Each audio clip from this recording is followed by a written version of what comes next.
Hi everyone, it's your librarian Melissa. Sitting outside of my brick house reminded me of the story of the three little pigs. I thought I would read you another version known as a fractured fairy tale. This refers to when some details of a fairy tale have been changed around. In this version, the big bad wolf will tell his side of the story. The true story of the three little pigs.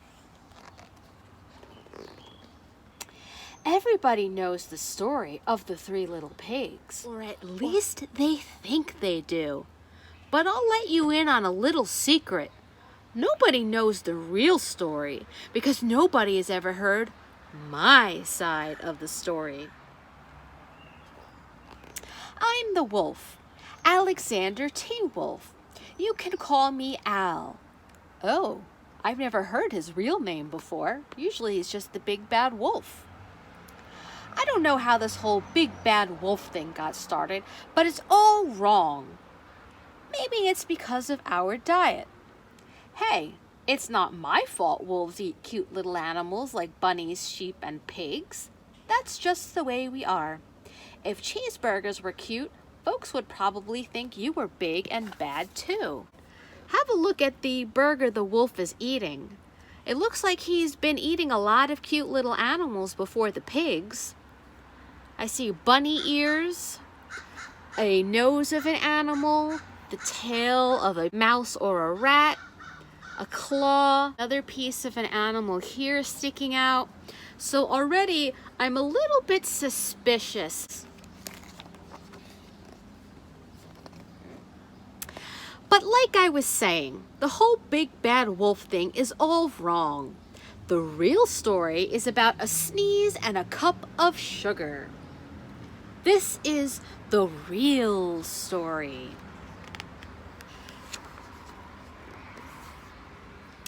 Way back in Once Upon a Time, I was making a birthday cake for my dear old granny. I had a terrible sneezing cold. I ran out of sugar. And here's the cake the wolf seems to be baking, and I can't help but notice this pair of bunny rabbit ears. Have you ever baked a cake with a bunny in it? I'm questioning whether he's actually a good guy. So I walked down the street to ask my neighbor for a cup of sugar. Now this neighbor was a pig, and he wasn't too bright either. He had built his whole house out of straw. Can you believe it? I mean, who in his right mind would build a house out of straw? And here in the background we can see the straw house. If you remember, the first pig in the story of the three little pigs lives in a straw house, which was pretty easy to blow down. So that can be why the wolf doesn't think he's very smart. So of course, the minute I knocked on the door, it fell right in. I didn't want to just walk into someone else's house, so I called, little pig, are you in? No answer. I was just about to go home without the cup of sugar for my dear old granny's birthday cake. That's when my nose started to itch. I felt a sneeze coming on. Well, I huffed and I snuffed. And I sneezed a great sneeze. Look at how the wolf's sneeze blew his glasses off. All of the dust that it kicked up in the room. His bow tie fell off. And there's the poor little pig that went flying in the air as its house fell down.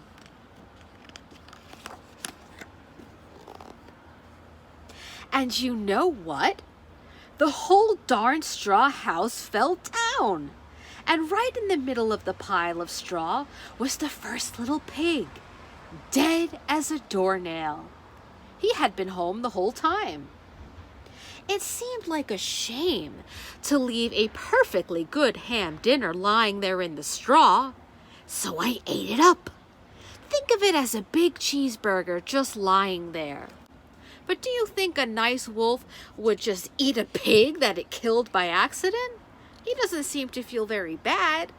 I have a hard time believing that this was an accident. I was feeling a little better, but I still didn't have my cup of sugar. So I went to the next neighbor's house. This neighbor was the first little pig's brother. He was a little smarter, but not much. He had built his house out of sticks. So just like the original story we may have heard, Second Pig's house is made out of sticks, and he's a little bit smarter because sticks can't get blown down by a wolf as easily as a straw house can. I rang the bell on the stick house. Nobody answered. I called, "Mr. Pig, are you in?"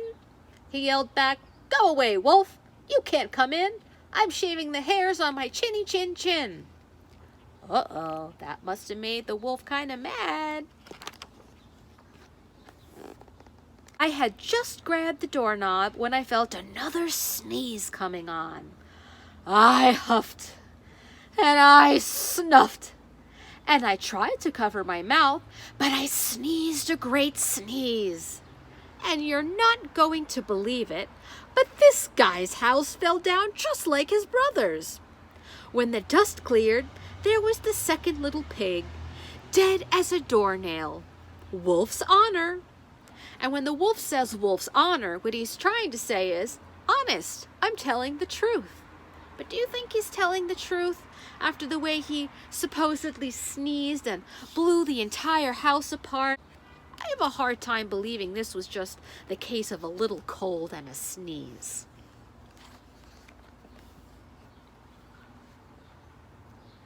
Now you know, food will spoil if you leave it out in the open. So I did the only thing there was to do. I had dinner again. You know what? I don't think this wolf even feels bad. It sounds like it's trying to make up an excuse for why it ate a pig that it just killed, supposedly by accident. I had dinner again. Think of it as a second helping.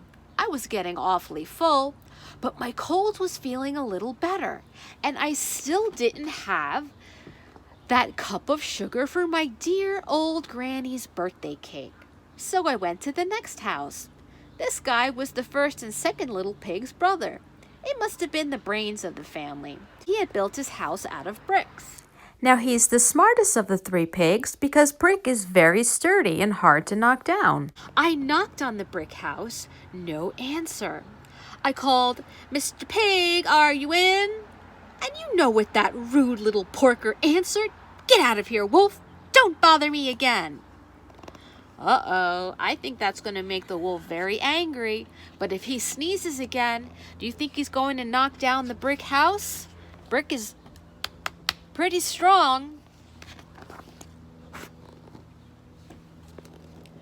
Talk about impolite.